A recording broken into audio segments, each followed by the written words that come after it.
ունենք շուրջ 115 քերական վարույթ նախորդ օրվա դրությամբ եմ ասում, քանի որ ամեն օր այդ վարույթները ավելանում են։ Մենք ունենք 115 քերական վարույթ, այդ 115 քերական վարույթով հարցաքննվել են հարյուրավոր անձինք եւ որևէ անձ չունենք, ով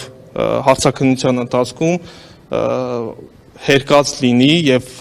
տվյալներ տրամադրած լինի, որ ձայնագրությունը կեղծված է,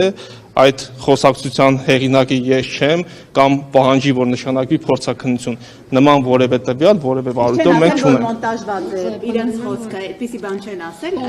ընդունել են, բայց ասել են, հա, մոնտաժված է իրենց խոսքը։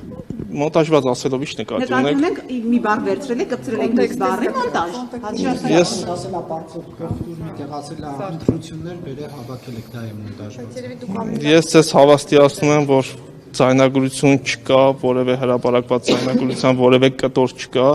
որը կոնտեքստից կտրված լինի, այսինքն հրապարակվել են ձայնագրությունների այն հատվածները ամբողջական, որը վերաբերելի է եղել որևէ քաղաքական ուժի, այսինքն տվյալները պարունակում, որ ինքը պատկանում է այս կամ այն քաղաքական ուժին, եւ խոսակցությունը վերաբերվել է կոնկրետ ընտրակաշառքին։ Այսինքն